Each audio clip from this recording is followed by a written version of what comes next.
Voy a compartir la pantalla.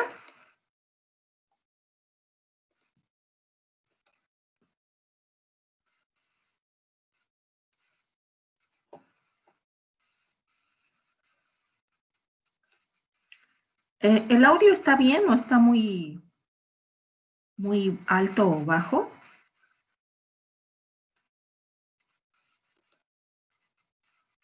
Está bien, profe, se escucha bien. Ok.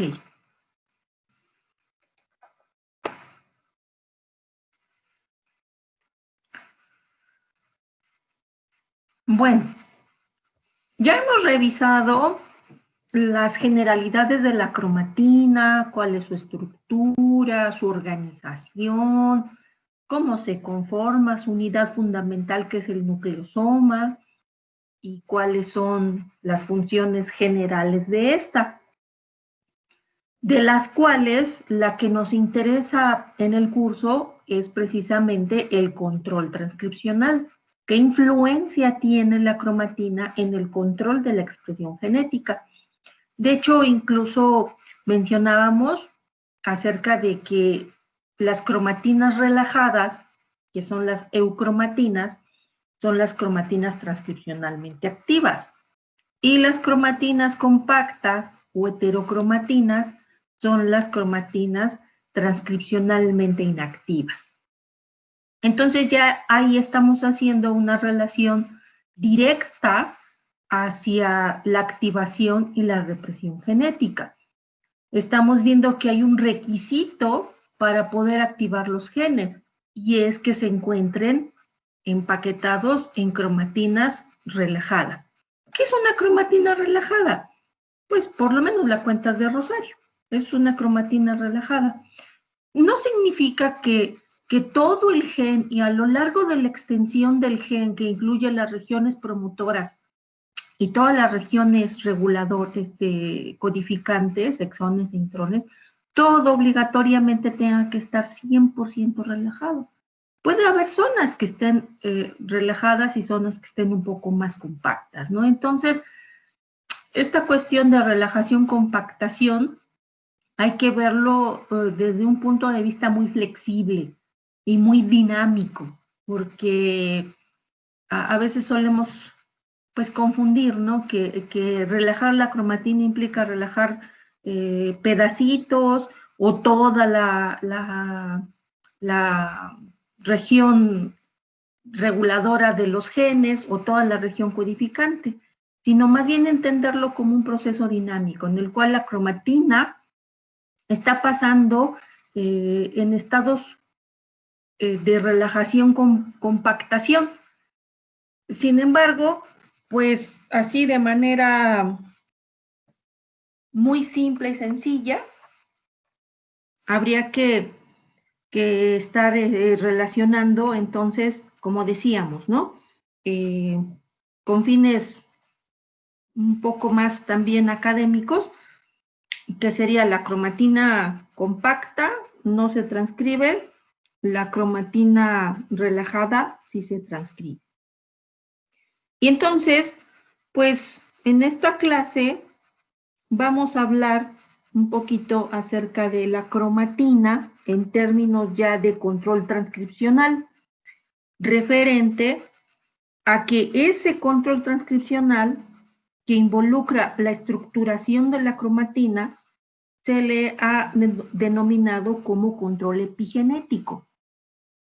Entonces, eso nos pone una pregunta ahí, ¿qué es la epigenética? ¿Cómo diferenciarla de la genética, que es lo que normalmente estudiamos y lo que normalmente nos enseñan?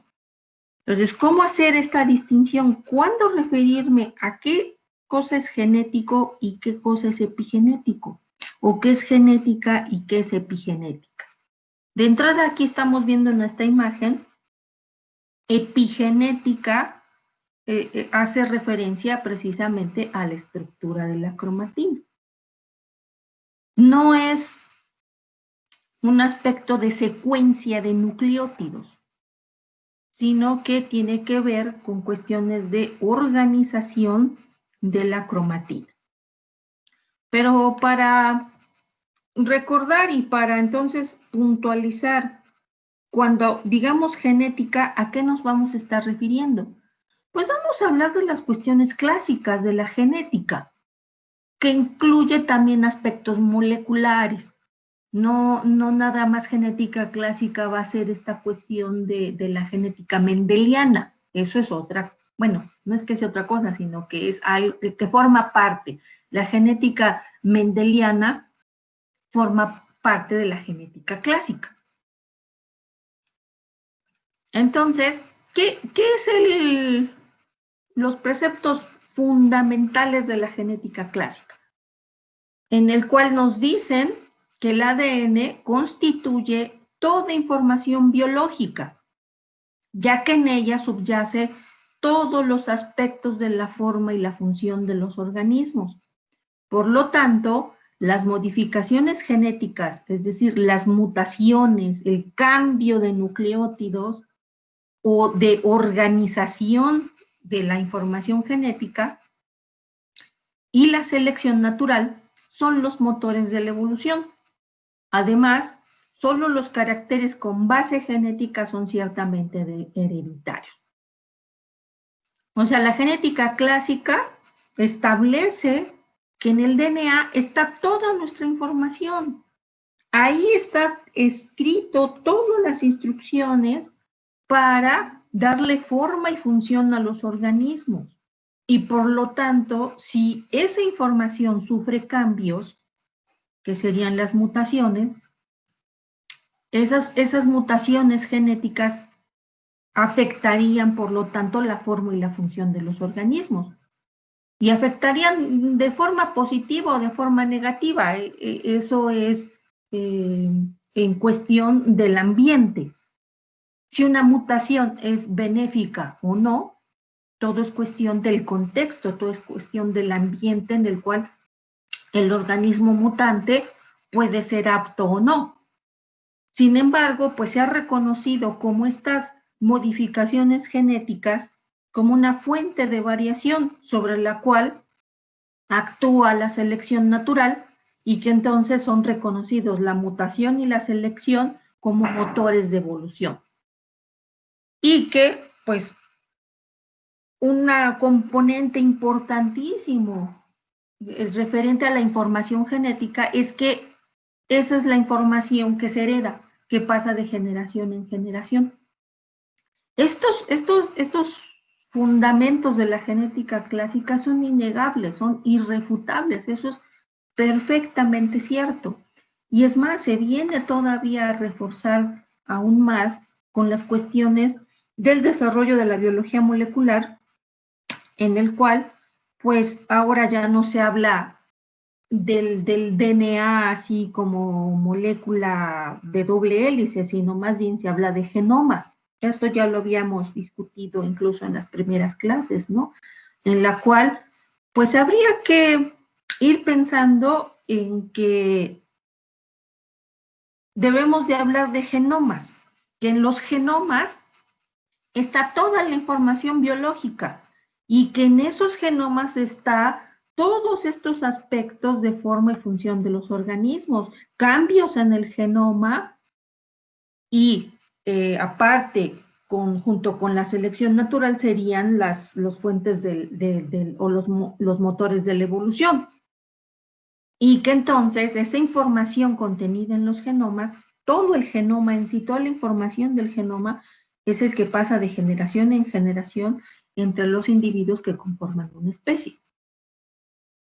Estos genomas, recordemos que están formados por cromosomas y que estos cromosomas tienen a los genes que forman redes genéticas y que estas redes genéticas funcionarían para la producción de proteínas, que serían los proteomas, y que en sí esa interacción entre todas esas proteínas pues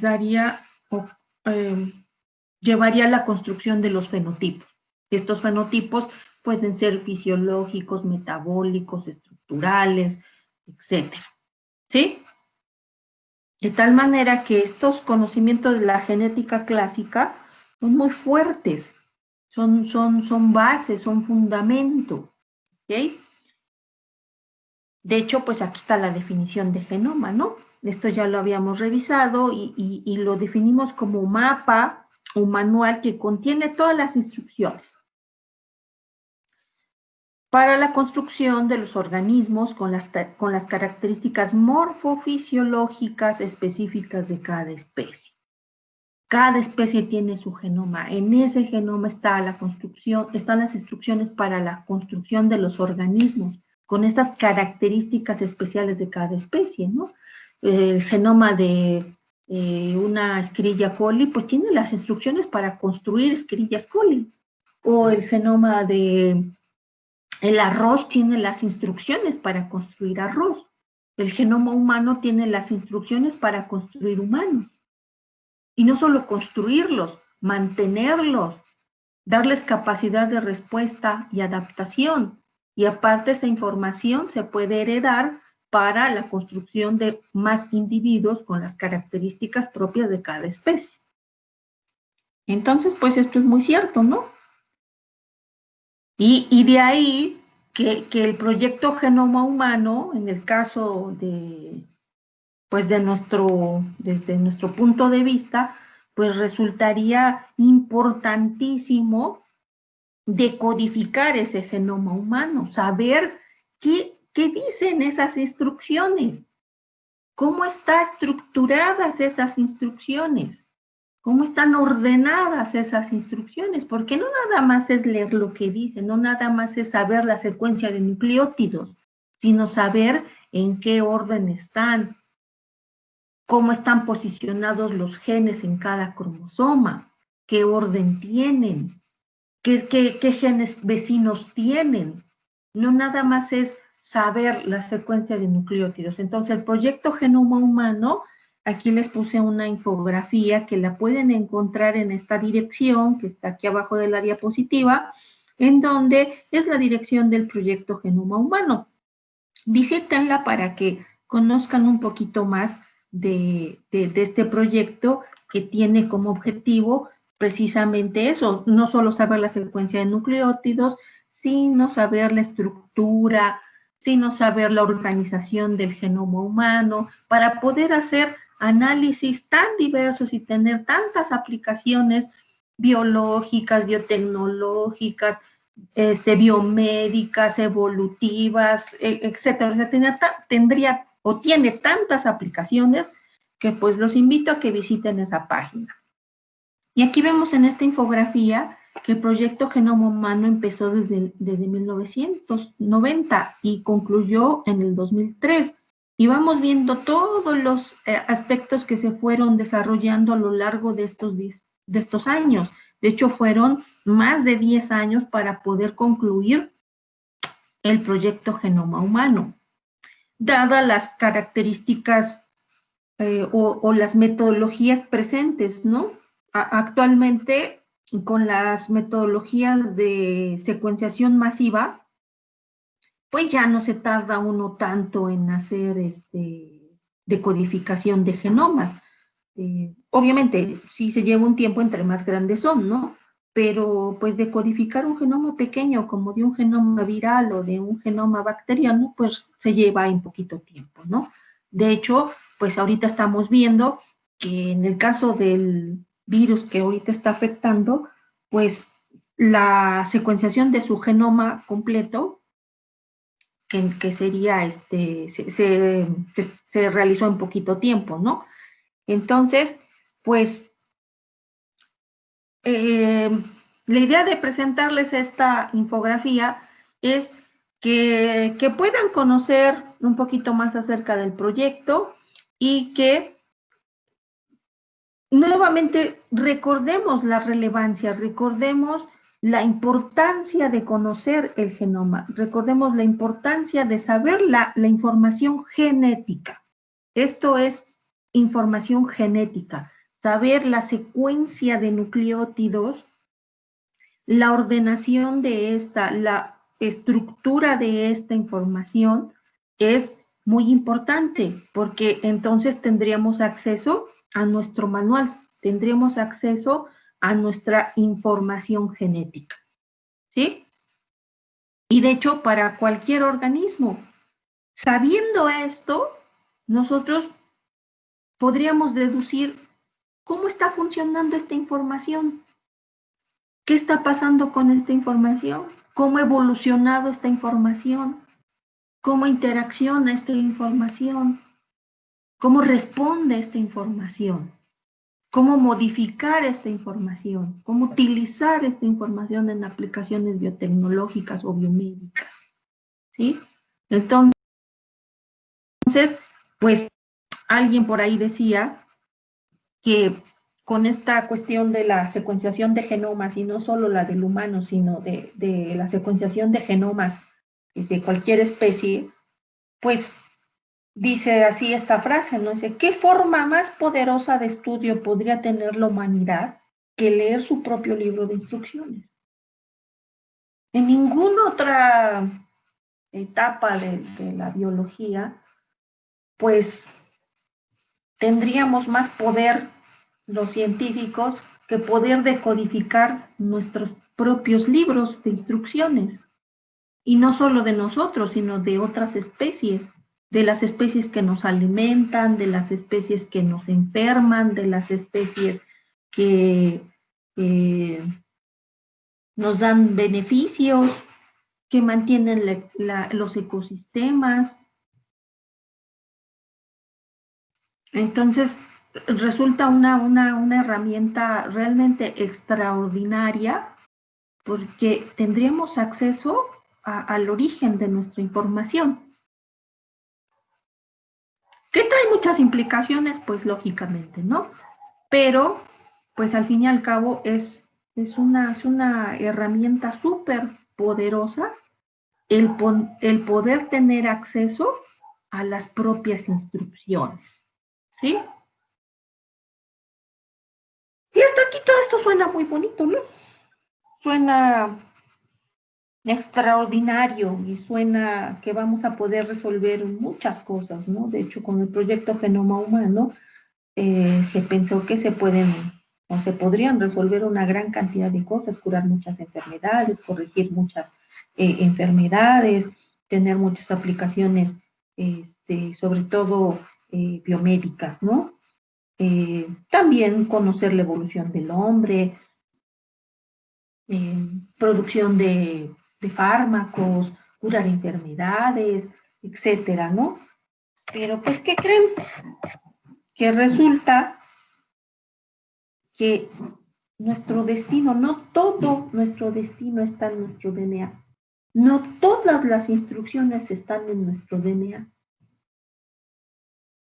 No todo está escrito en nuestra información genética. ¿Sí?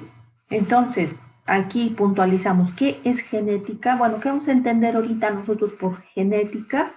Vamos a referirnos a la información escrita en nuestros genomas en forma de secuencias de nucleótidos.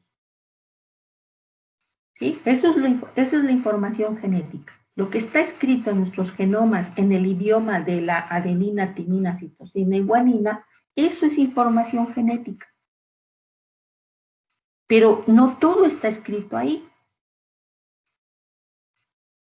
Entonces, resulta que se ha encontrado que hay información que no es secuencia de nucleótidos. Es información química, es información bioquímica, pero que está escrita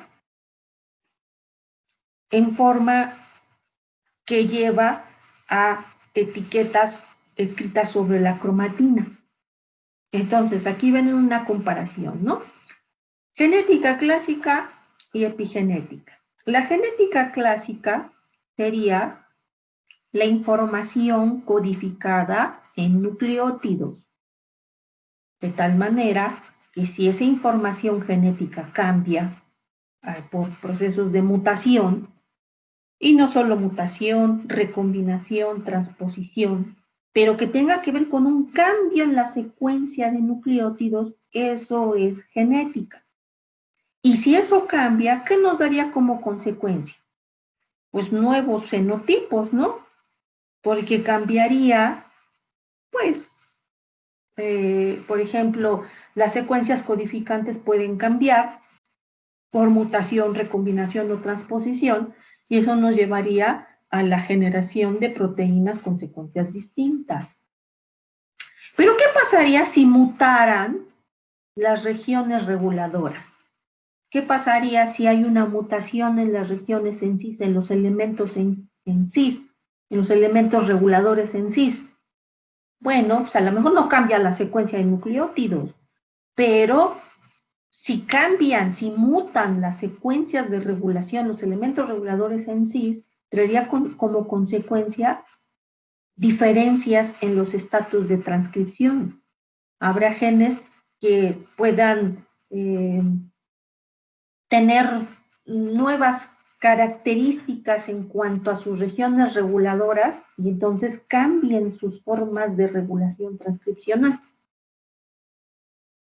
También eso nos llevaría a qué cosas, pues a la generación de nuevos fenotipos. Pero no les digo, no todo es información genética. Hay información escrita sobre la cromatina. Esa información escrita sobre la cromatina va hacia, por ejemplo, modificaciones en las histonas. ¿Se acuerdan que las histonas son proteínas con un gran contenido de aminoácidos cargados positivamente? Y que esos aminoácidos estaban en las colitas aminoterminales. Y aquí en esta estructura de cromatina así pequeña que vemos, ven estas hebras que se ven así. Estas son las colas de histonas.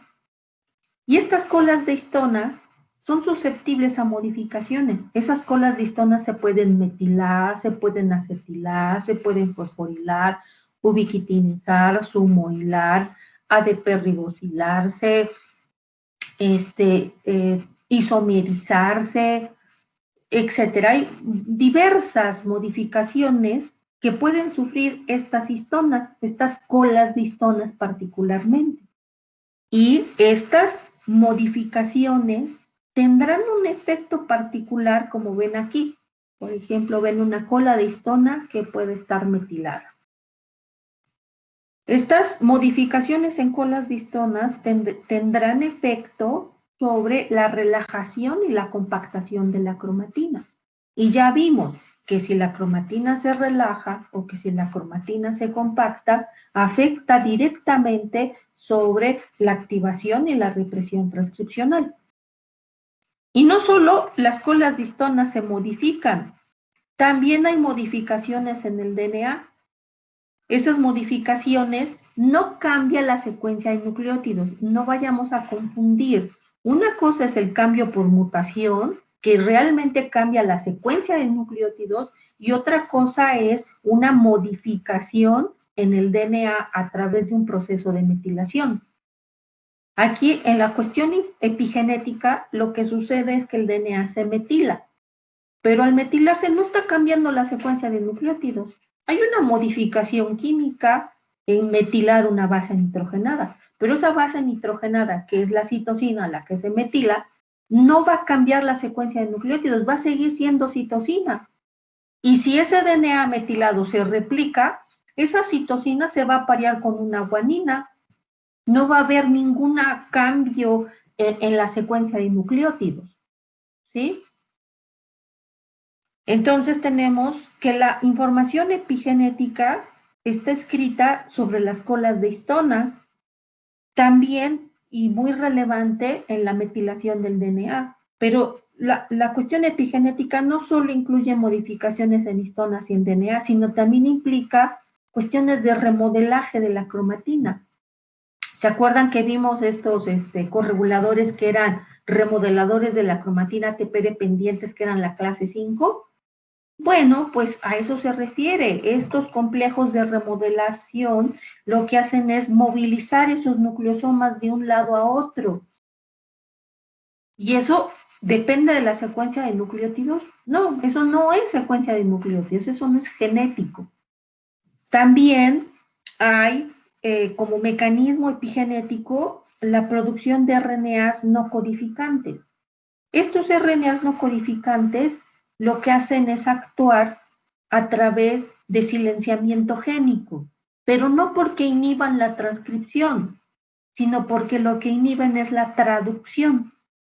Lo que inhiben es la síntesis de proteínas de ciertos RNAs particulares. Y esos RNAs obviamente derivan de ciertos genes.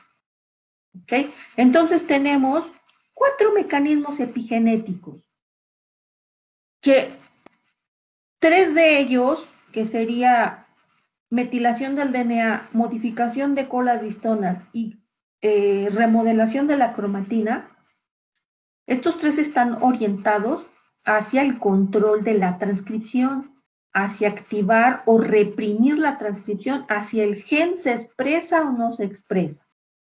Y el cuarto mecanismo epigenético está orientado hacia la traducción. Aquí no importa si el gen se expresó, puede que el gen se exprese, puede que se esté produciendo el RNA, pero el gen va a estar silenciado porque no se va a traducir, porque ese RNA no va a ser traducido por la presencia de RNAs no codificantes, RNAs de interferencia. ¿Sí? Entonces, de los 4 mecanismos, ninguno de ellos está cambiando la secuencia de nucleótidos. Entonces, por lo tanto, no puede ser información genética, porque, insisto, información genética es secuencia de nucleótidos, orden de las secuencias de nucleótidos escritas en el genoma. Lo epigenético o la información epigenética no es información escrita en secuencias de nucleótidos, es información que tiene que ver con escrita sobre las colas de histonas, sobre metilar el DNA, incluso esta información, podríamos decirlo, de remodelado y de RNAs codificantes, incluso no es que sea información escrita, sino que son mecanismos de control de expresión genética. Entonces, lo epigenético va más que nada a mecanismos para controlar la expresión de genes sin cambios en las secuencias de nucleótidos. ¿Sí? Y obviamente que cambiar la expresión de genes también tendría influencia sobre nuevos fenotipos.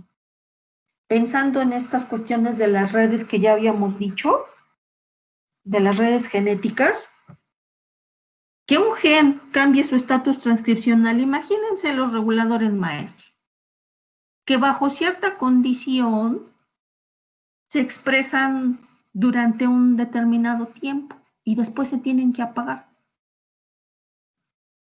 Ya no se tienen que expresar. Pero ¿qué pasa si esos reguladores maestros se vuelven a expresar? Pues seguramente eso va a conllevar a una activación de muchos genes subordinados que obviamente van a tener influencia sobre el fenotipo morfológico y funcional y metabólico de las células. Entonces, dar nuevas formas o funciones no necesariamente es por mutación, que muchos de ellos lo implican, sí, pero hay procesos en los cuales nada más con tan solo cambiar la expresión genética ya se está dando nueva forma y función. Y lo vemos diariamente, lo hemos dicho. ¿Por qué hay tantos diferentes tipos celulares en nuestro cuerpo si todas nuestras células tienen exactamente los mismos genes? Pues porque hay control de expresión genética, porque unas células expresan unos y otras células expresan otros. Unas células reprimen unos, otras células reprimen otros. ¿Y ese control transcripcional a qué se debe? A información epigenética. Genéticamente son lo mismo, pero epigenéticamente no. ¿Sí?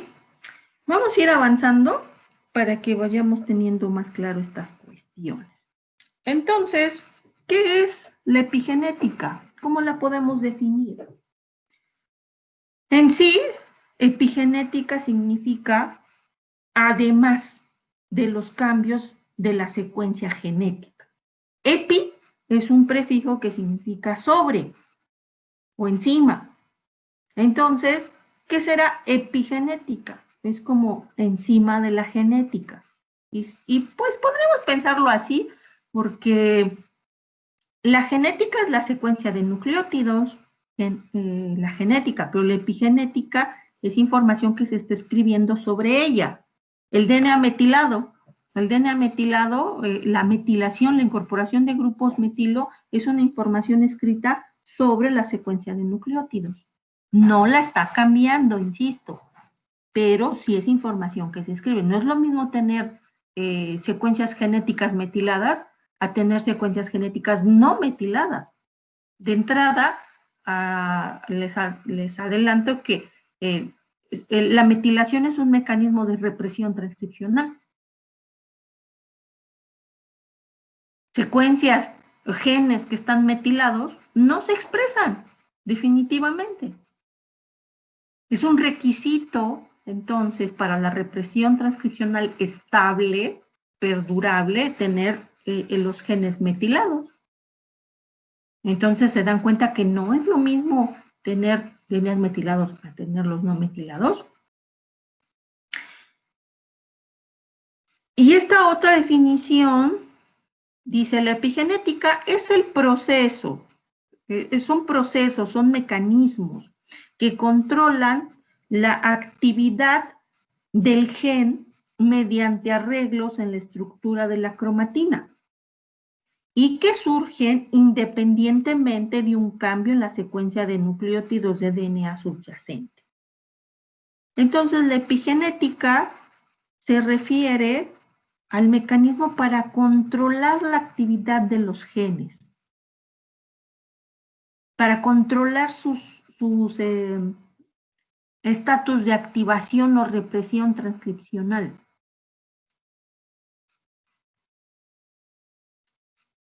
¿Y cómo se hace? Pues por arreglos en la estructura de la cromatina, relajando y compactando la cromatina de manera dinámica. ¿Sí? Ese es el proceso. Sobre todo los tres primeros que les dije, que sería el de modificaciones de histonas, el de metilación del DNA y el de remodelaje de la cromatina, todo eso es por estructura de la misma.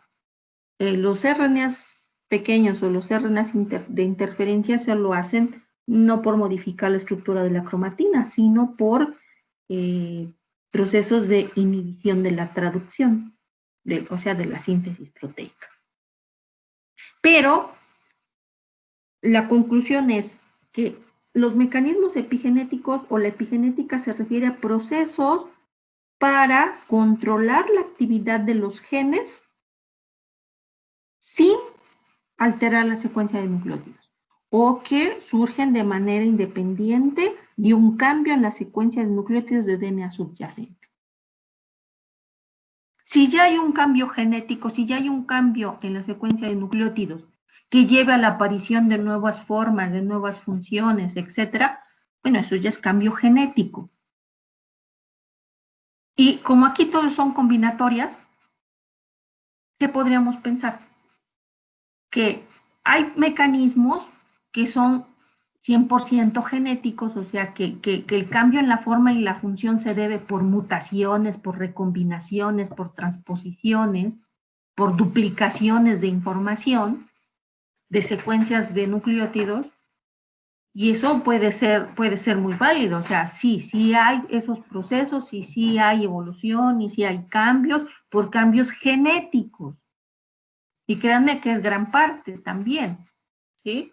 De pasar de eucarionte a eucarionte, de procarionte a eucarionte, pues ya vimos que es por un aumento en la cantidad de información genética. Pero también implica que haya estos cambios de forma y función también por cambios epigenéticos al 100%. Se han encontrado ejemplos y se ven en la naturaleza muy frecuentemente. Hay cambios epigenéticos, hay cambios que producen la aparición de nuevas formas y funciones. Cuestiones de plasticidades. Y eso se debe a cambios epigenéticos. No cambian la secuencia de nucleótidos, pero las formas y las funciones son muy distintas. Pero también hay, y sería muchos casos, el que los cambios de forma y función es porque están los dos presentes. O sea, un cambio genético puede llevar a un cambio epigenético. Y entonces las cosas no es que estén desligadas, las cosas no es que sean ahora puro 100% genético o ahora 100% epigenético, no, sino que hay casos de los tres. Puede haber cambios por mutaciones, transposiciones, recombinaciones, puede haber cambios por cuestiones de modificaciones en la metilación del DNA, pero también hay y muchos en los que las dos cosas están presentes. Que un cambio en la genética tiene consecuencias en la epigenética. ¿Sí? ¿Vamos bien? Sí, profesora. Sí, profesora. Ok. Vamos a hacer una analogía para que entendamos estas cuestiones y así también ustedes participen un poco. Que es referente a la genética con la epigenética. Entonces, la analogía corresponde a lo siguiente. Cuando hablamos de información genética, que ya insistí muchas veces acerca que es la secuencia de nucleótidos del genoma y el ordenamiento de esta, si lo pensamos como en una analogía, la analogía sería referente a los idiomas que nosotros, a los lenguajes más bien dicho, no idiomas, a los lenguajes que nosotros utilizamos para comunicarnos, ¿no? Y un lenguaje, pues es el lenguaje escrito, los textos, toda la información escrita. Entonces, esos escritos, ¿a dónde los encuentro? Pues están en libros de texto, por ejemplo, ¿no? Entonces, si yo hago esta analogía, genético sería el libro, el texto como tal. Y yo, si yo abro una página, si yo abro mi libro y leo prácticamente la formación de palabras, de frases, de oraciones, de párrafos que ya tienen sentido para mí, pues es por la combinación de un lenguaje básico, bueno, de unos símbolos básicos, que serían las letras del alfabeto y las vocales, ¿no? O sea, tenemos consonantes y tenemos vocales. La estructuración de estas dan origen a palabras. Las palabras forman oraciones, las oraciones forman párrafos y estos ya tienen, cuando uno los lee, uno ya tiene un significado en nuestra mente tiene una idea, ¿no? Nos transmiten algo, nos informan algo. Si eso lo comparo con la cuestión de la información de genética, ¿cuál es nuestros símbolos? ¿Cómo se forman nuestros símbolos? ¿Quiénes constituyen nuestros símbolos? Pues serían los nucleótidos, ¿no? Toda nuestra información genética está escrita en adenina, timina, citosina y guanina. ¿Cuándo adquieren significado biológico? ¿Cuándo va a tener, o sea, si yo las pongo así solitas, adenina, timina, citosina y guanina, ¿cuándo no dicen nada? Pero ¿cuándo ya dicen algo? ¿Cuándo ya va a tener significado? Ah, bueno, cuando están ordenadas en una serie de secuencia. Hay un ordenamiento, una secuencia de nucleótidos que va a dar origen a la formación de un gen. Y sobre todo la región codificante, pues va a tener un orden que va a después ser traducido para la producción de una proteína. Y esa proteína tiene una función. Entonces, ahí ya tiene un significado biológico la oración o el párrafo escrito en la secuencia de nucleótidos de un gen. ¿Sí? Eso es genético. Ahí están las instrucciones, tenemos un sistema codificado, hay 4 letras, ordenados secuencialmente, tienen un significado biológico porque codifican para una proteína. Lo mismo que nuestro lenguaje. Tenemos una serie de consonantes, una serie de vocales, que si las ordenamos y construimos palabras, oraciones y párrafos, también tienen un significado para nosotros. Ahora, ¿aquí a dónde involucra la epigenética? Bueno, pues la epigenética sería como ven aquí en este libro del DNA. Si fuera todo genético, aquí tendríamos todo, el 100% de nuestra información. Pero resulta que a esta información se le pueden ir agregando anotaciones. Estas anotaciones pueden verse como estos notitas que tiene este libro del DNA. ¿Cuáles serían estas anotaciones? Nosotros mismos lo hacemos, ¿no? Agarramos un libro y a lo mejor resalto así con marcatextos, subrayo, le pego un post-it para ponerle aquí importante, verificar tal información, no sé, hacerle anotaciones a esta información. Y si yo le pongo una anotación y alguien va y lee mi libro y ve esas anotaciones, podría ser sujeto de nuevas interpretaciones, ¿no? No va a ser lo mismo tener así, como tal este libro, con toda la secuencia genética, a ponerle una anotación, a ponerle una advertencia, a ponerle una indicación. Por ejemplo, no sé, ¿qué tal si yo leo algo en mi libro del DNA y, bueno, haciendo referencia a un libro de biología y leo sobre el control transcripcional? Y ahí yo le pongo una anotación. Recientemente se ha encontrado que hay cánceres epigenéticos, 100% epigenéticos. Si yo no pongo esa nota, pues otra persona que lea mi información, pues ni se enterará. Pero al ponerle esa nota, yo estoy ya incluso proporcionando otra información y esa información podría dar una interpretación diferente a lo que está escrito. Hablando en cuestiones de lenguaje escrito, y así incluso lineal, nada más, así lineal como tal,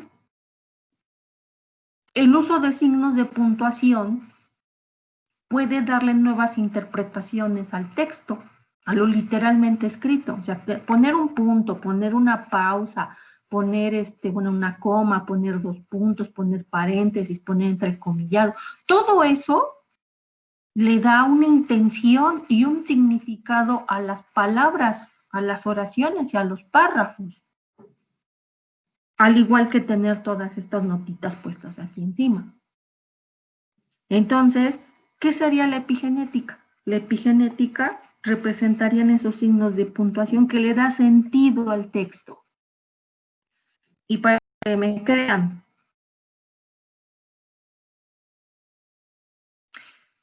una simple coma cambia el sentido de las palabras. Ahí están los puntos y las comas. ¿Por qué digo esto? Pues porque no es lo mismo decir no quiero comer que no quiero comer. Esto sería genético, o sea, estas son las palabras, estas son las consonantes, las vocales que están expresando algo, ¿no? No quiero comer. Es como decir A, T, C, G, T, A, T, T, T, T, C, T. Pero al ponerle estos signos de puntuación, esto mismo que dice acá podría ser interpretado de diferentes maneras, con o sin epigenética, digámosle así. No es el mismo sentido, no quiero comer, no, quiero comer. La epigenética lo que está haciendo es que con la misma información genética se puedan hacer muchas cosas, se pueden construir muchas cosas, pero es con la misma genética, ¿sí? A ver, les pongo otro. Bueno, antes de pasar eso, dice acá, la puntuación no solo confiere ritmo y estructura a un texto, sino que también influye en su significado. Entonces, si esto lo pongo a la epigenética, entonces sería que la epigenética no solo confiere ritmo y estructura a la información genética, sino que también influye en su significado.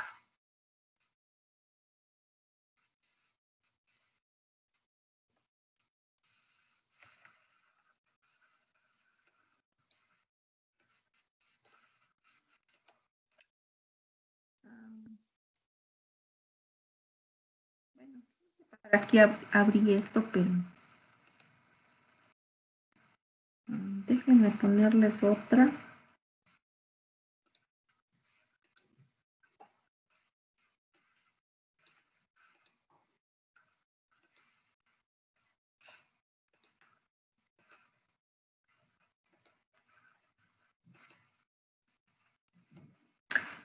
Vean esta frase.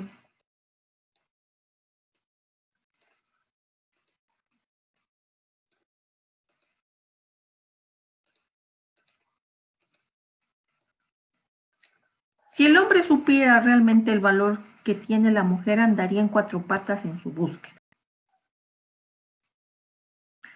¿A dónde le colocarían los hombres de la clase para la coma para que les convenga esta oración? ¿Y a dónde pondrían la coma las mujeres de la clase para que les convenga esta oración?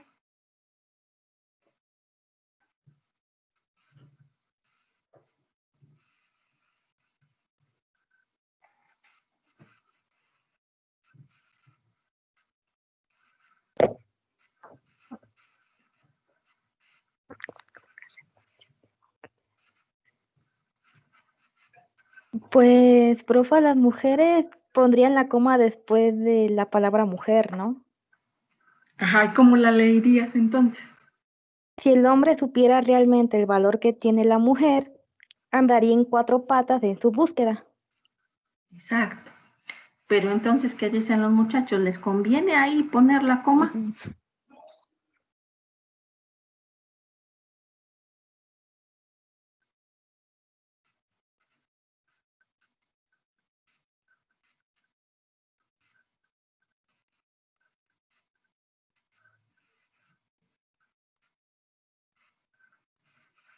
Jóvenes, ahí le dejamos la coma.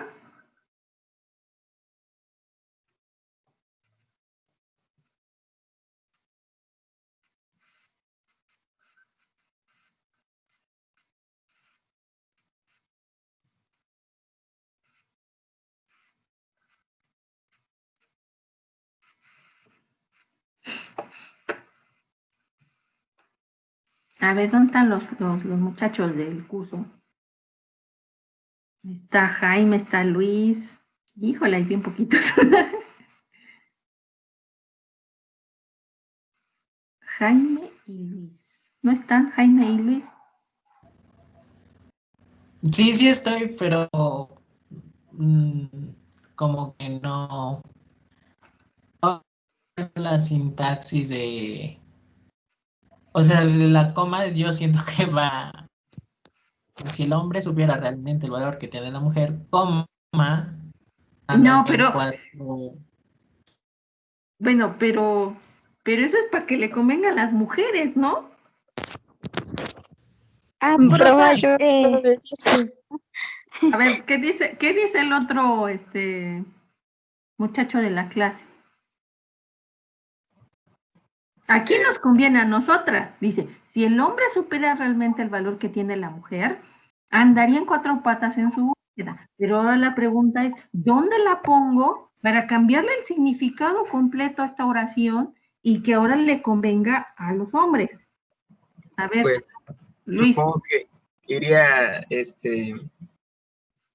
antes de la mujer en tiene. Ajá, exacto. Entonces aquí le coloco la coma, dice, a ver, léelo. Si el hombre supiera realmente el valor que tiene, la mujer andaría en cuatro patas en su búsqueda. Claro, ¿ya viste, Jaime?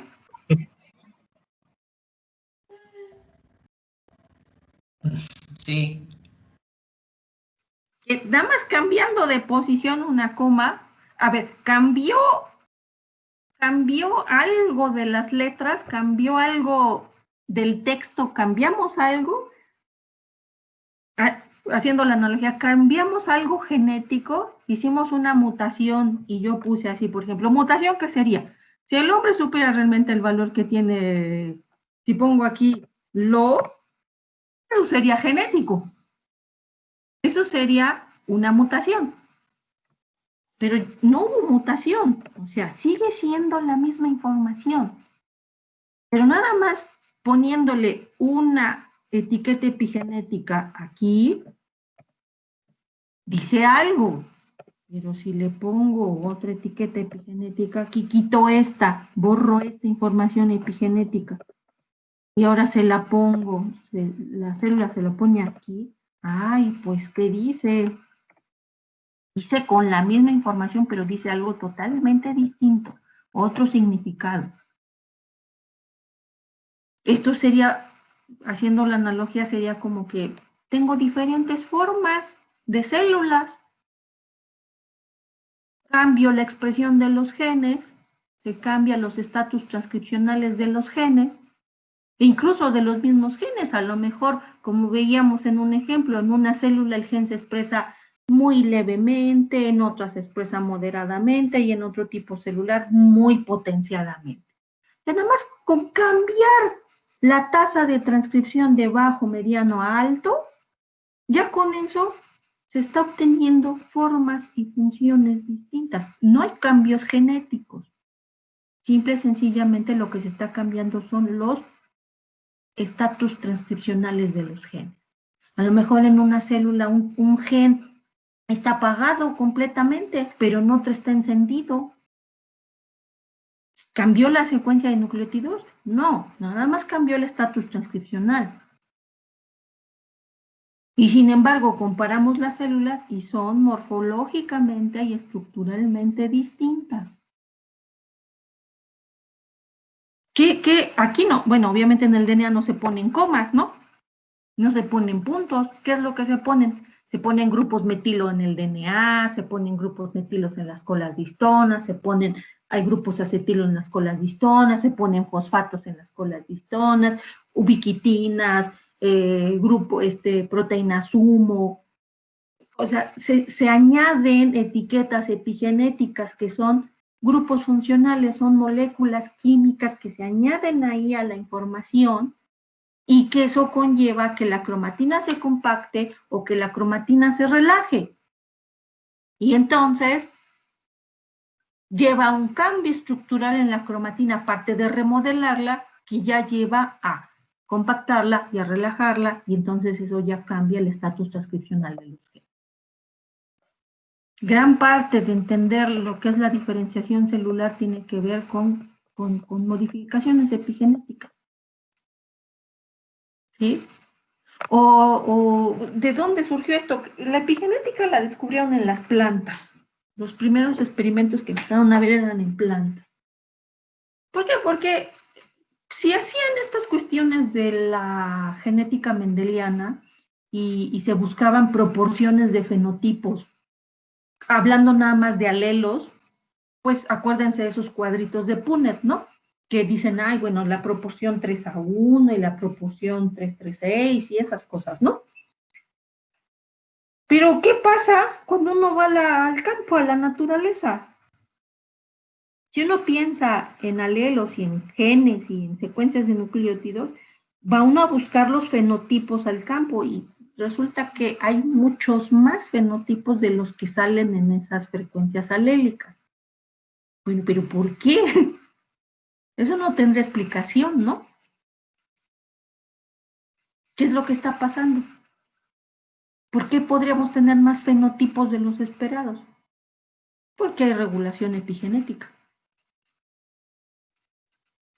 Porque hay cambios en la expresión de los genes y ven de los colores de las flores, a lo mejor no son completamente violetas, sino hay unas que están o blancas, sino que estén entre esos tonos.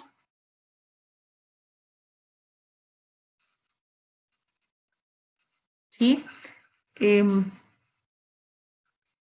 Y después, pues con experimentos ya dando cuenta de que pues resulta que sí, que hay muchos más fenotipos a veces de los esperados, pues se fue investigando, se encontraron después en modelos animales estas cuestiones epigenéticas.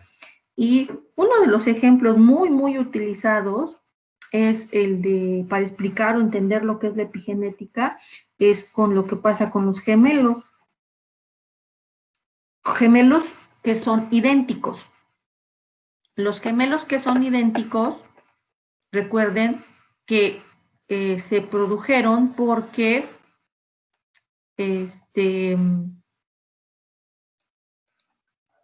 un óvulo fue fecundado. Y en algún momento de la división celular se produjeron dos cigotos. Eso significa que los gemelos idénticos tienen el mismo genoma. Pero ¿qué pasa cuando estos individuos, bueno, ya nacen? Pues, de hecho, de entrada, cuando nacen, no es que son así físicamente 100% idénticos. Hay ciertas variaciones. Pero ¿cómo? Si tienen el mismo genoma, si provienen de una célula fecundada, el genoma es el mismo. No hay cambios genéticos en los gemelos idénticos, son clones. Entonces, ¿por qué razón son ligeramente distintos físicamente? Y es más, cuando con estas cuestiones de la epigenética, precisamente han hecho muchos estudios tomando como modelo a gemelos idénticos. Les han tomado muestras cuando nacen los gemelos idénticos para determinar su estatus de metilación de genoma completo. Son estudios o metodologías para estudios epigenéticos. Entonces, nacen los gemelos, ven sus patrones de metilación del DNA y los comparan entre los gemelos. Y oh, sorpresa, son, podríamos decir, hasta casi idénticos. Pero, ¿qué pasa cuando van creciendo y se les van tomando esas muestras para ver sus patrones de metilación de cada uno de ellos? O sea, genéticamente son idénticos, nacen y epigenéticamente, al menos en cuanto a metilación del DNA, pues son casi idénticos también. Pero van creciendo, y resulta que al hacerle sus estudios de metilación del DNA, van cambiando radicalmente. En cada gemelo sus patrones de metilación van siendo distintos. Tal es el caso que han encontrado ya en algunos casos, que resulta que ya cuando están grandes los gemelos, un gemelo desarrolla cáncer y otro no. Y entonces se pregunta uno, ¿pero por qué? Pues si genéticamente eran idénticos o son idénticos, ¿qué pasó ahí? Pues que cada quien tiene un medio ambiente distinto, tiene diferentes influencias. Entonces, información epigenética puede ir remodelándose, puede ir cambiándose dependiendo de condiciones medioambientales.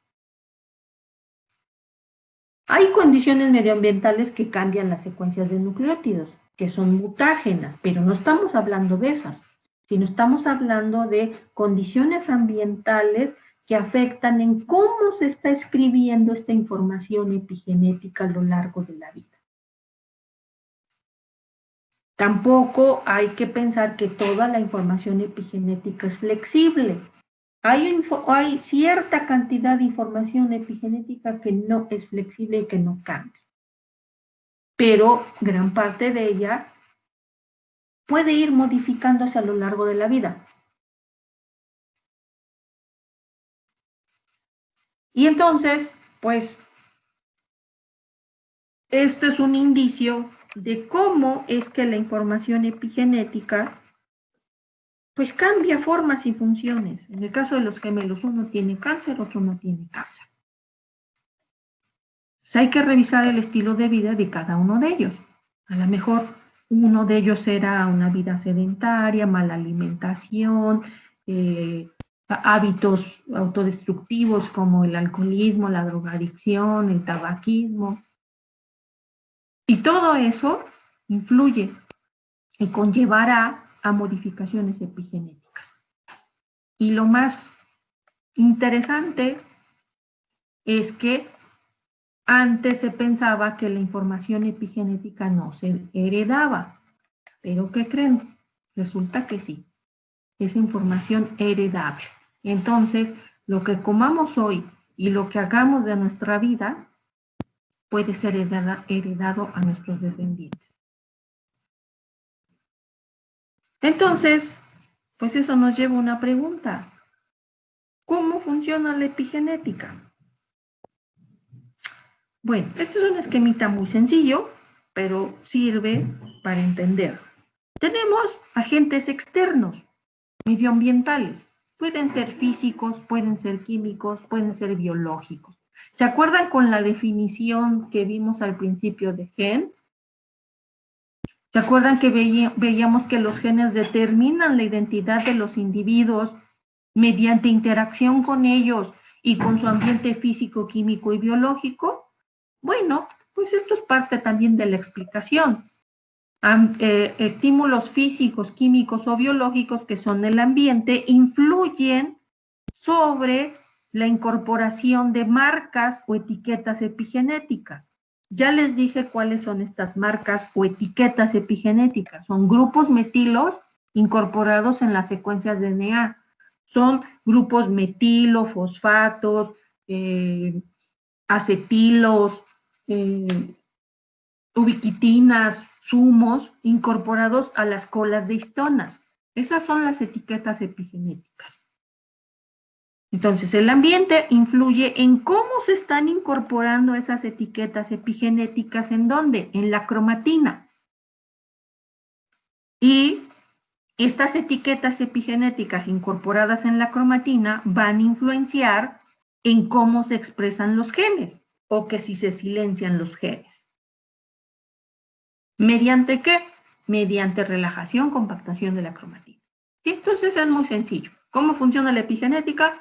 Influencia medioambiental, física, química o biológica, influye sobre cómo se incorporan estas etiquetas epigenéticas sobre la cromatina, y esta cromatina se puede compactar o relajar dependiendo de la información escrita en ella para controlarse el silenciamiento o la activación de los genes. Entonces podemos ver aquí este esquemita que a mí se me hace muy bonito porque es como una maquinaria en el cual nos explica cómo funciona la epigenética, ¿no? El esquema general es ambiente, que influye en la etiqueta epigenética, en qué etiqueta epigenética se escribe, y esto influye en el control transcripcional. Ya visto así como caricatura, ¿qué puede ser el ambiente? ¿Qué puede ser? La alimentación. Es una de las más importantes y fundamentales. Pues, ¿qué como? ¿Cuál es mi comida? ¿Qué tipo de comida? ¿Por qué? Porque de la comida yo obtengo nutrientes. Y, por ejemplo, uno de ellos es el ácido fólico. Y ese ácido fólico es metabolizado por nuestras células, por todas las células de nuestro cuerpo. Y de los animales, no nada más de nosotros, ¿no? Casi siempre pongo de ejemplo al humano, pues porque es lo que tenemos más cerca, ¿no? De ahí, de nuestra comida, obtenemos nutrientes como puede ser el ácido fólico. Y el ácido fólico es metabolizado por nuestras células para realizar la biosíntesis de metionina.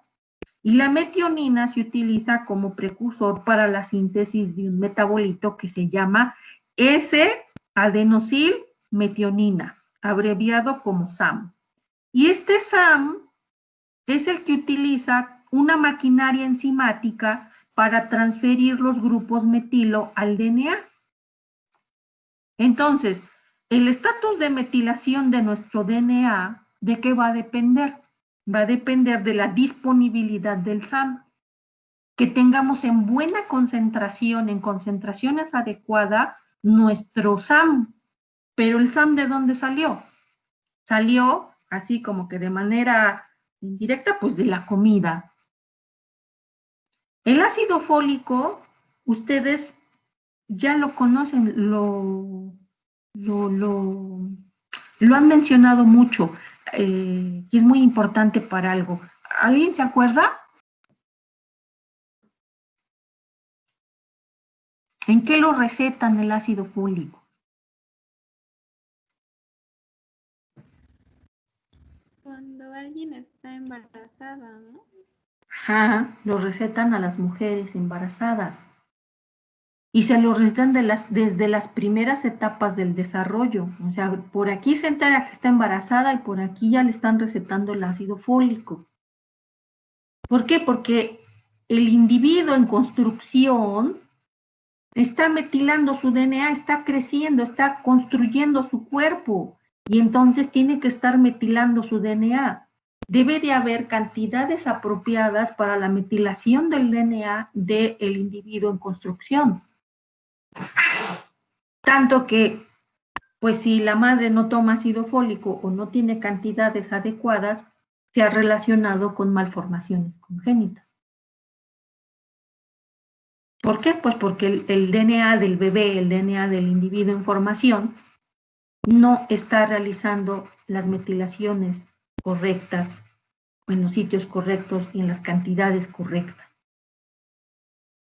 Al menos en el genoma humano se ha encontrado que por lo menos el 50% del genoma está metilado.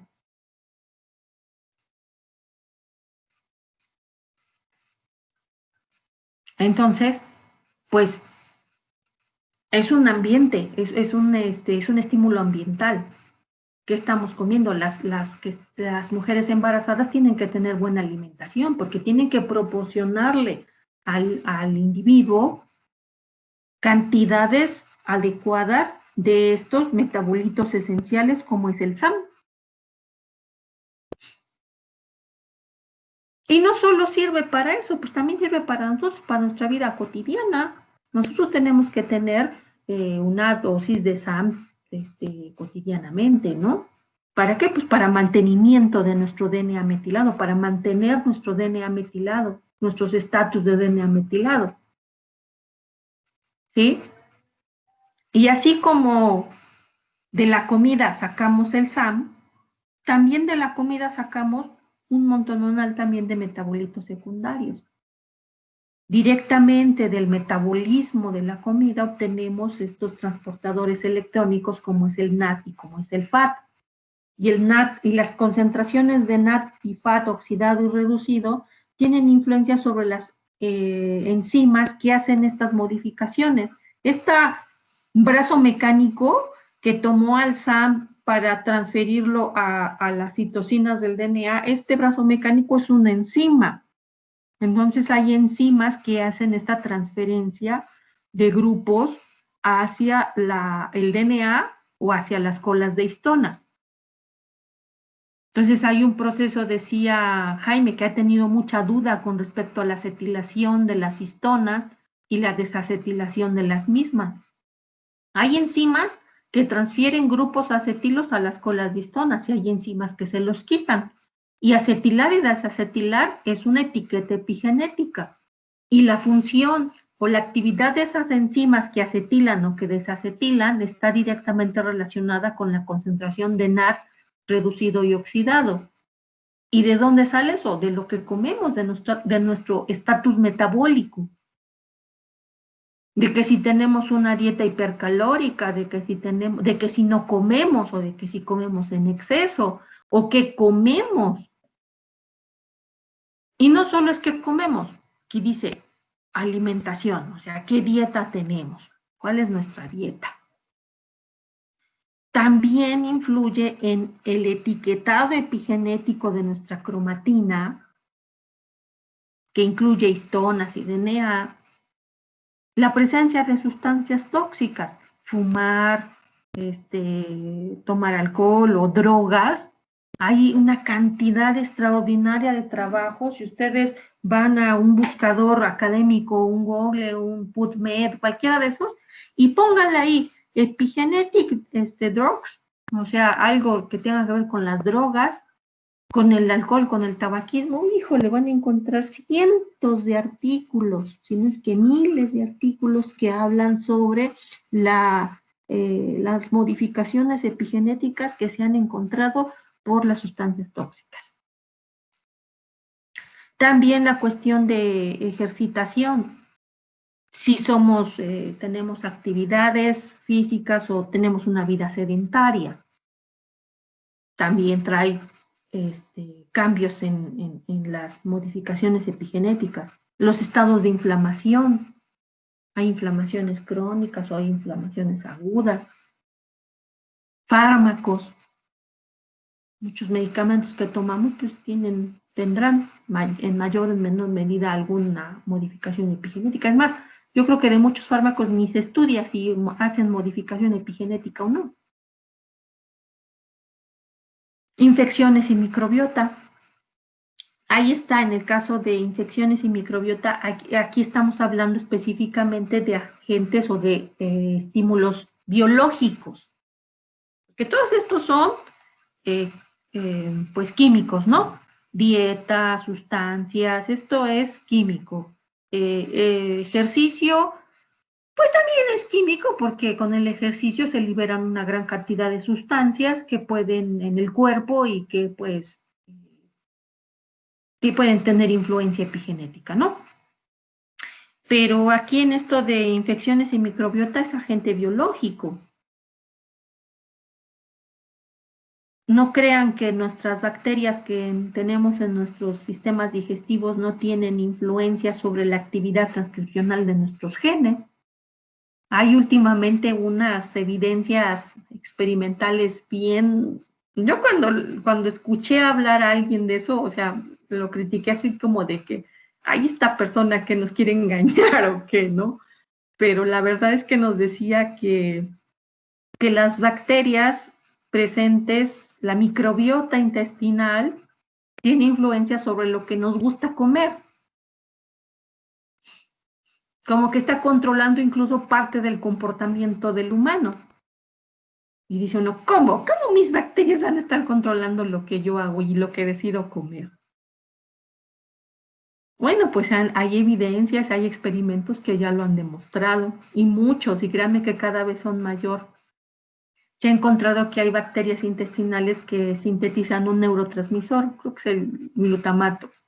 Incluso han relacionado ciertas bacterias, cierta microbiota intestinal, relacionada con procesos de memoria y aprendizaje. A lo mejor la microbiota de alguien muy inteligente puede ser ligeramente diferente a alguien que podemos ser promedio, ¿sí? O otro que también es un ejemplo muy famoso es lo de personas delgadas y personas que tienen ya una obesidad. Se ha encontrado que la microbiota de estas personas varía en unas cuantas especies. O personas que tienen cáncer, también su microbiota cambia radicalmente. Hay un decaimiento de ciertas poblaciones y de ciertas especies bacterianas que cuando una persona tiene cáncer decaen esas especies bacterianas y se las restauran, hagan de cuenta que le hacen una restauración de flora intestinal y la condición de salud de esas personas mejora sustancialmente. No las cura del cáncer, pero sí mejora su estado de salud general.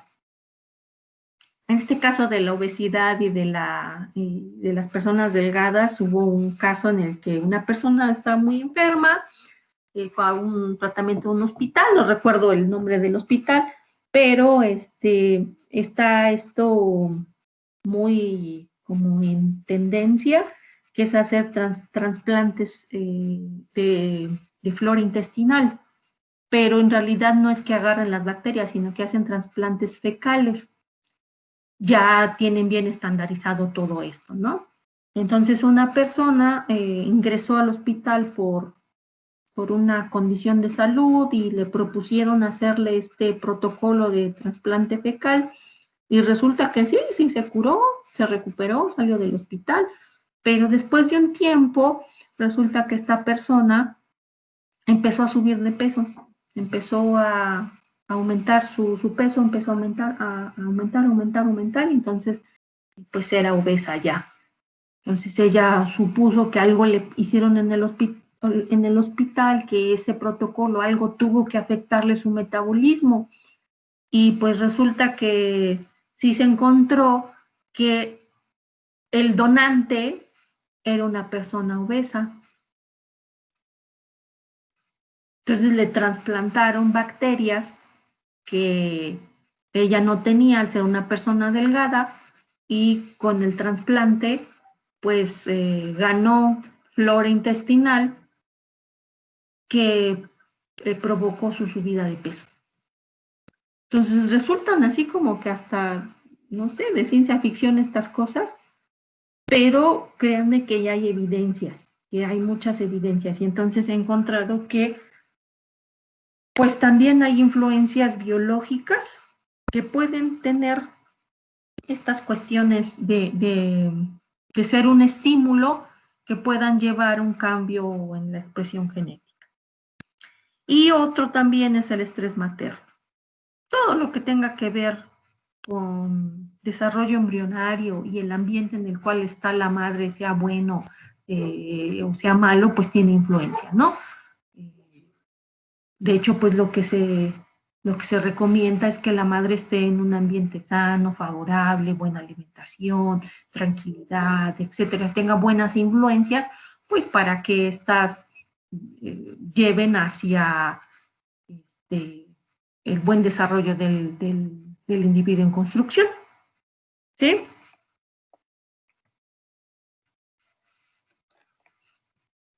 Y entonces, pues tenemos que en un individuo hay modulación genética y modulación epigenética. No nada más es genético, no nada más es epigenético, sino que son la combinación de ambas cosas. Tan importante es lo genético como tan importante también es lo epigenético. Y toda esta información genética y epigenética modula su actividad por las cuestiones ambientales, dieta, exposición a agentes biológicos, sustancias tóxicas, abuso de drogas, hasta ponen aquí estatus financiero, bueno, pues porque puede causar estados de depresión, ¿no? O de felicidad. Ejercicio, microbioma, medicinas alternativas, relaciones sociales, estado psicológico, o sea, hay algunas que hay que tomarlas con cuidado, como por ejemplo estas cuestiones que van más allá del bueno, que van sobre todo al comportamiento, ¿no?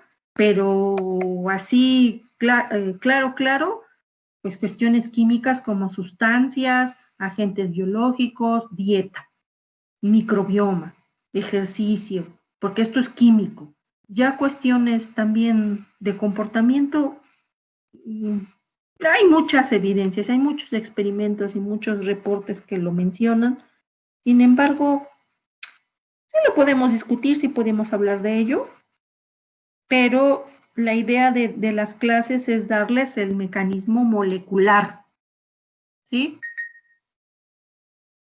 Y entonces, pues, ¿a qué conclusión llegamos? A que el estado metabólico de la célula tiene una estrecha relación con la regulación de genes, ¿sí? Entonces, pues tenemos que, dependiendo de la dieta, del ejercicio, etcétera, pues tendríamos un ambiente particular. Y entonces, leyendo esto, que sea una medida de, pues no de prevención, sino una medida de tener un buen funcionamiento, sería pues teniendo una dieta adecuada, haciendo ejercicio, teniendo que la comida sea materia corporal del metabolismo, un ambiente que todo esto daría un ambiente que deforma la actividad del genoma y que determine las respuestas adaptativas ante el estrés, ante en general el funcionamiento del sistema inmune y la fisiología del cuerpo. ¿Sí? Entonces, pues en esta cuestión epigenética les decía yo que estos metabolitos esenciales como la acetilcoenzima A, que es directo del metabolismo, el cetoglutarato, el NAT oxidado o reducido también, la S-adenosilmetionina que se las mencioné ahorita, el SAM, son muy relevantes para la modificación epigenética. ¿Sí? O sea, en esta figurita vemos todo lo que es la comida, todo lo que es lípidos, proteínas y carbohidratos, entran al metabolismo, entran a la degradación de sustancias, se obtiene acetilcoenzima A, y la acetilcoenzima A ya entra al proceso de respiración celular en nuestras mitocondrias, al ciclo de Krebs, a la cadena transportadora de electrones, y todo esto tiene que ver con la producción de esto, acetilcoenzima A, metabolismo del ácido fólico, metabolismo de la metionina, producción de estos metabolitos importantes, y estos a su vez, acetilcoenzima A y esa adenosilmetionina, estarán controlando, modulando las actividades de las enzimas que hacen la escritura o el etiquetado epigenético. Por ejemplo, las histonas acetiltransferasas son las que incorporan grupos acetilos a las colas de histonas. Las DNA metiltransferasas son las que incorporan el grupo metilo a las citosinas en el DNA. Pero la actividad de estas enzimas es controlada por la cantidad de estos nutrientes. Y estos nutrientes, estos metabolitos esenciales, directamente relacionados en cómo comemos, en qué cantidades comemos. Porque a veces pensamos en qué como, y digo, ay, pues como pura comida chatarra, ¿no? Pero no nada más es que como, sino en qué cantidad, en qué proporciones, qué tanto de proteínas, qué tanto de grasa, qué tanto de carbohidrato, en qué frecuencia. ¿Sí? Esto es también muy importante porque siempre nos vamos a qué como, pero nunca consideramos en qué cantidades y en qué frecuencias. Si como una vez al día, no va a ser lo mismo que si como mis 3 veces al día, o incluso mencionan mucho de comer 5 veces al día, ¿no? Que sean 3 comidas fuertes y 2 colaciones. ¿A qué horarios como? Porque puedo comer mis 5 comidas, pero con diferencia de 1 hora. Debe de haber cantidades, debe de haber proporciones, debe de haber frecuencia, debe de haber, como les digo, tiempos de la comida. ¿Sí? Y entonces, pues, ¿qué tenemos? Genética contra epigenética. Resulta que, no, bueno,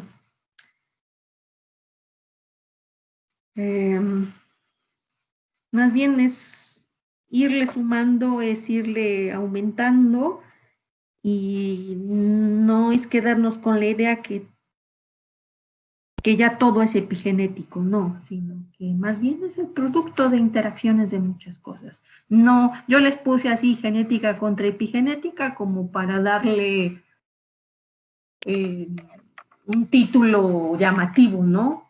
Pero no es que estén peleadas, no es que una sea más importante que otra, sino más bien es la interacción entre ellas. Y entonces, pues, incluso es la interacción no nada más de genética y epigenética. En este diagramita pueden ver que somos lo que somos por una combinación de procesos, de eventos. Es genética, como ven aquí es genoma, son las mutaciones, son las cuestiones epigenéticas, y esto influye sobre cómo está llevándose a cabo nuestro transcriptoma, qué transcriptomas estamos produciendo, qué proteomas, qué metabolomas, qué conjuntos de transcritos, qué conjuntos de proteínas, qué conjuntos de metabolitos tenemos, y esto realmente es lo que va a dar la función a nuestro genoma. ¿Cómo se va a estar expresando nuestro genoma? ¿Qué plasticidad va a tener nuestro genoma? ¿Qué capacidad de respuesta va a tener nuestro genoma ante las condiciones ambientales, físicas, químicas o biológicas? Y eso es lo que va a hacer lo que somos. Ya que conocemos todo esto, ¿qué cambiaríamos de nuestra vida? A veces es pesado, a veces es difícil. Decir, chin, ya voy a comer bien, o ya voy a hacer esto, ya voy a hacer ejercicio, ya no voy a tomar ciertas bebidas como clásicas, o voy a dejar de fumar, o qué sé yo, no lo sé. Es difícil, pero bueno, pues aquí tenemos un ejemplo, una imagencita de cómo sería la vida de alguien que decide o opta por una vida saludable. Sus etiquetas epigenéticas pues estarían describiéndose en relación a esto, al estilo de vida en general, y a cierta edad pues el individuo estará bien, tendrá buena calidad de vida, tendrá buena salud, pero si aquí escogió juguito, ¿no? Escogió agüita, escogió llevar una vida sana, una alimentación sana, ejercicio, etcétera. Pero si se toman otras decisiones, como tomar bebidas azucaradas, muchos jugos procesados, no hacer ejercicio, esta persona al llegar a cierta edad, pues tendrá muchas deficiencias, tendrá una calidad de vida no recomendable en comparación con la persona que decidió otro estilo de vida. ¿Sí? Entonces, al menos para mí, ¿cuál sería la conclusión? No sé, para ustedes, ahorita díganme, pues en cierta parte, pues estaríamos diseñando nuestro propio destino, ¿no? Hay cosas que no vamos a cambiar porque ya son genéticas, pero hay una parte que sí podríamos moldear. ¿Qué piensan ustedes?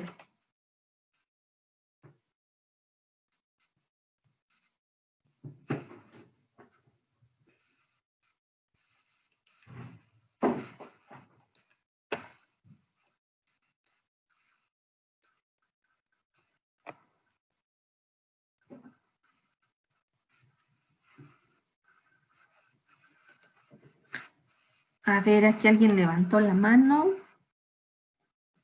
Primero Nora y luego Yuritsi. Bueno, soy yo, Nora. Bueno, yo por lo menos lo que aprendí hoy fue de que no todo está ahora sí que escrito y nos tenemos que basar solamente en eso y de que, es genético, ok, entonces lo dejo pasar, sino que también nuestra calidad de vida, lo que consumimos, el entorno en el que vivimos, pues es lo que también hace que ahora sí que nuestro cuerpo esté bien o esté mal y que también debemos de tener en cuenta que, bueno, nosotros como mujeres que luego nos dicen que nos cuidemos para que nuestros hijos estén bien o cosas así, pues que no es solamente lo dicen porque sí, sino que porque realmente es algo que nos afecta a nivel molecular, a nuestro cuerpo. Y pues sí es bastante interesante ver cómo factores externos y cosas que nosotros mismos hacemos, pues nos pueden afectar tanto o nos pueden ayudar. Sí, Nora. Sí, hay muchas cosas que son ciertas.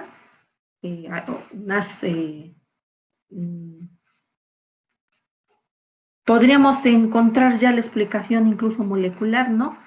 Pero hay otras que no. Hay otras que siguen siendo cuestiones empíricas y que necesitarían ser demostradas, ¿no?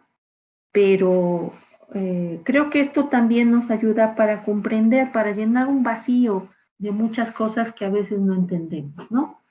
Pero, insisto, todo esto hay que tomarlo con cuidado. Por eso yo nada más voy a hablar con ustedes de cuestiones moleculares, de mecanismos moleculares. Ya cuestiones, como digo, de comportamiento son complejas, son complejas. Y a veces piensa uno, bueno, a ver, porque en mi ambiente hay alcoholismo, por ejemplo. Ya estoy condenado a hacer también a seguir con esta situación. Pues no, ¿verdad? O sea, también hay un límite en cuanto a cuestiones. O, por ejemplo, personas que viven sí han visto que luego hay familias que sí son obesas de toda la familia, por ejemplo. Es por cuestión de costumbre, porque la alimentación que tienen va a eso y entonces pues así crecen los miembros de esa familia con ese tipo de alimentación. Pero a lo mejor, pues no significa que ya estoy no destinado a eso. ¿Ok? Entonces sí hay que tomarlo con cuidado. Pero de todas maneras, pues qué bueno que nos damos cuenta de que sí, que nuestro ambiente sí tiene influencia sobre nuestra vida. Perdón. ¿Quién seguía? Yo prueba, Yuritsi. A ver, dígame, Yuritsi. Bueno, yo lo estoy viendo también desde un enfoque, por ejemplo, en cuanto a las enfermedades. En este caso, pues lo relaciono con diabetes. Sí. Bueno, en mi familia hay muchos tíos, mi papá incluso, que tienen diabetes. Y pues cuando vas al doctor, pues preguntas si qué tanto es probable que hijos o, em, o las personas dentro de la familia son propensas a desarrollar la enfermedad, pero pues ellos te dicen, no, pues es que depende de tu dieta. Y pues ya iría más como por este asunto de la epigenética, que quizás puede que esté en tu genética, pero si tú tienes una buena vida con alimentación adecuada, ejercicio, pues puede que la epigenética te ayude para que no desarrolles esta enfermedad. Sí, Yuritsi, muy bien. Esa es una idea como más esperanzadora, ¿no? Sí. De ver estas cuestiones y que son ciertas, porque puede ser que genéticamente uno sea portador ya de una patología, como puede ser la diabetes. Ya genéticamente sí hay mutaciones que darían el fenotipo de diabetes.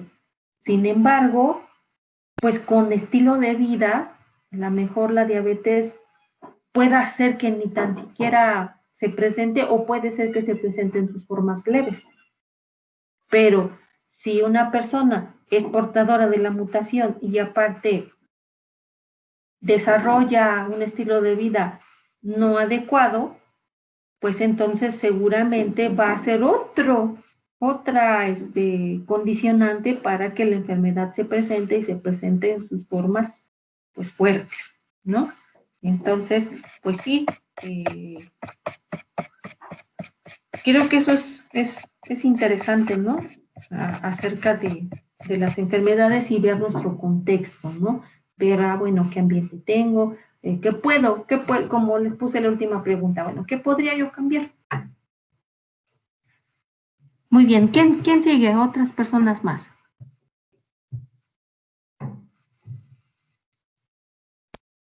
Valentina.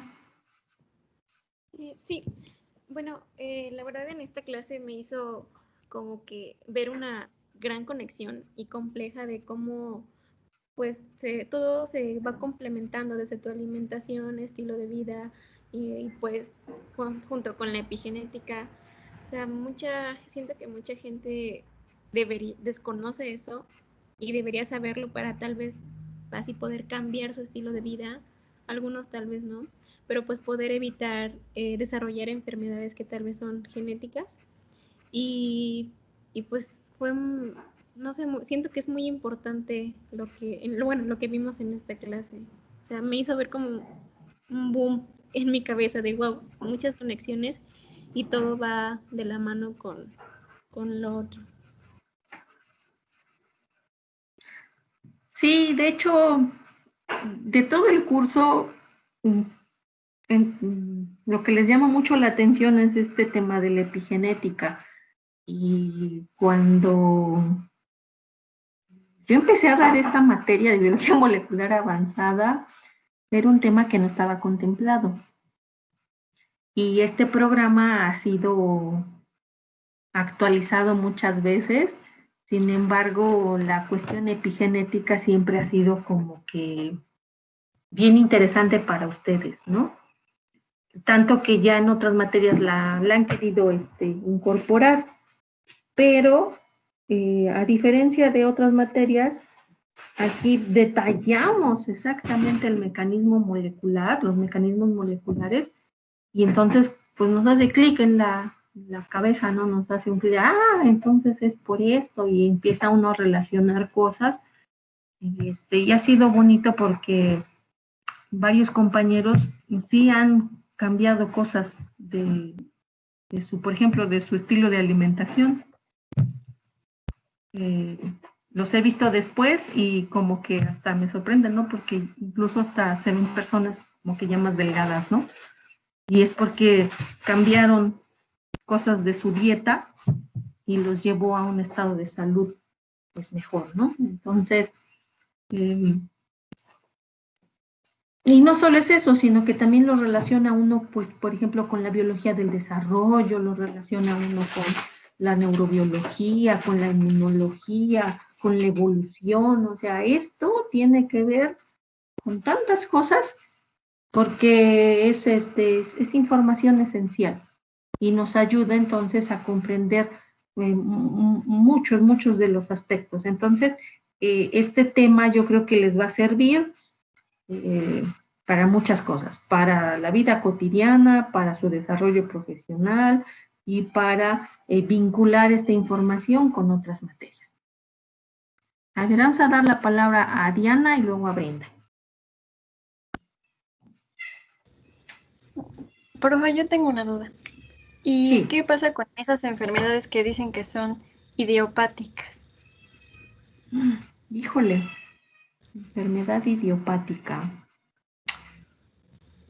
Ay, la verdad no sé.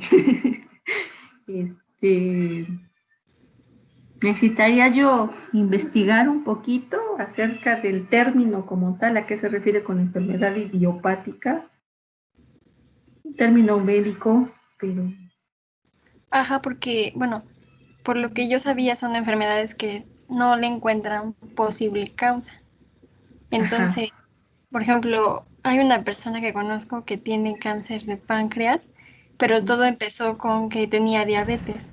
Y la diabetes era un síntoma del cáncer de páncreas, solo que era una diabetes como que no muy común. Pero ni siquiera diagnosticaron eso, sino que ya lo diagnosticaron cuando el cáncer empezó a tener, bueno, cuando una persona tiene cáncer, pues no se le nota hasta que ya está muy avanzado. Entonces, sí, por mira, eso. si buscando aquí el término, y como tú misma lo dices, las enfermedades dice que son de origen desconocido, o sea que su causa no se conoce y pues, bueno, lo que pasa es que en sí, la enfermedad como tal, y como muchos procesos, es producto de una combinatoria de cosas, nuevamente combinatorias.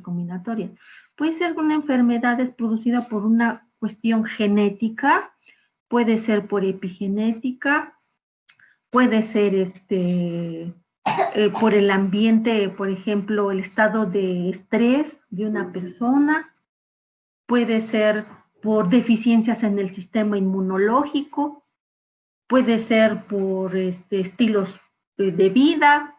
Entonces, realmente, para que se presente una enfermedad, pues es un desequilibrio de varias cosas, ¿no? A lo mejor no está funcionando, insisto, bien el sistema inmunológico, De tal manera que encontrarla así directamente, lo que desencadenó la enfermedad, el estímulo primario, pues resulta complicado, ¿no? Y en el caso de las personas que no se supo cuál es, pues es porque a lo mejor no se tiene tanto conocimiento, ¿no? Empezó con alguna patología y después se desencadenó otra. Pues es que yo lo interpretaría como que en sí las enfermedades son multifactoriales, ¿no? Hay muchas cosas que las pueden causar y en algunos casos sí se va conociendo, ya se determina o ya se conoce perfectamente cuál es la mutación y si hace un estudio genético y se determina la presencia de la mutación, pues ya encontrarás el origen, pero hay muchas otras que no. Entonces hay determinantes, hay factores, muchos factores que determinan la enfermedad o el surgimiento de una enfermedad. ¿Sí? Es más, incluso de cánceres hasta hay la idea de que cada quien tiene su propio cáncer. Puede ser cáncer de estómago, pero el conjunto de mutaciones del cáncer de estómago de una persona puede ser diferente al conjunto de mutaciones del cáncer de otra persona. Súmalo a todas las otras condiciones y resultaría esta cuestión de que son procesos multifactoriales. Bueno, no sé si ayude. Sí, gracias. Brenda.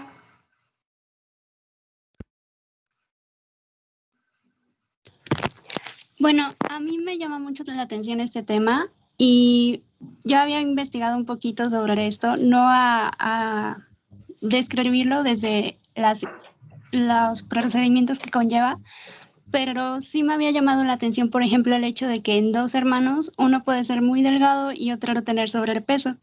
Y un poco investigando en internet llegué a ver que había estudios que decían que, por ejemplo, la microbiota tenía influencia en enfermedades mentales o que, por ejemplo, el consumo de jitomate podía tener beneficios en el tratamiento, bueno, en el estado de bienestar de hombres con cáncer de próstata.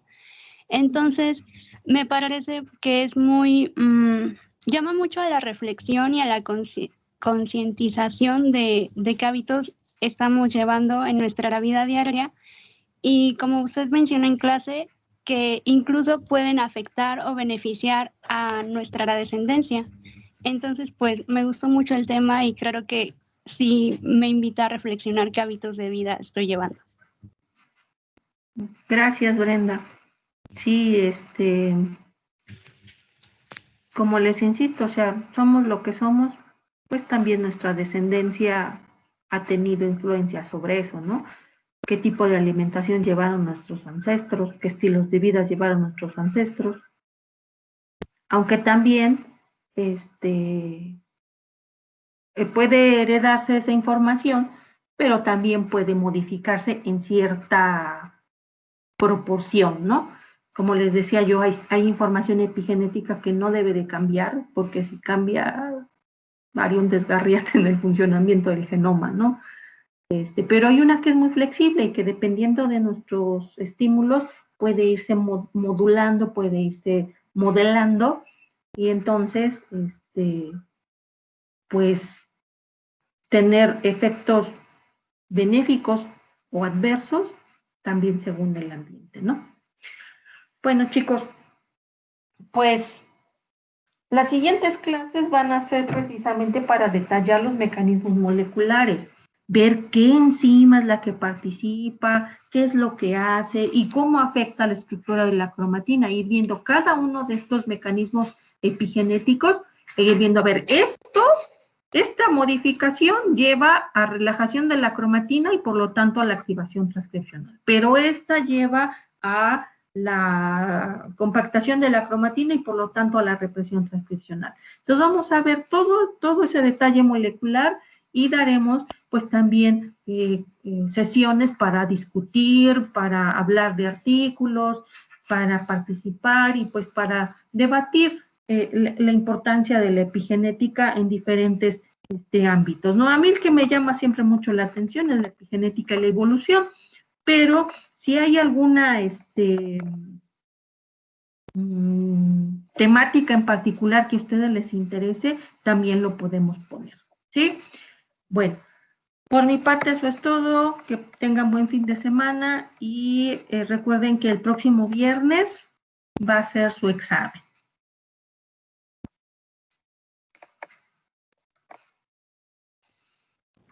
Gracias, profe.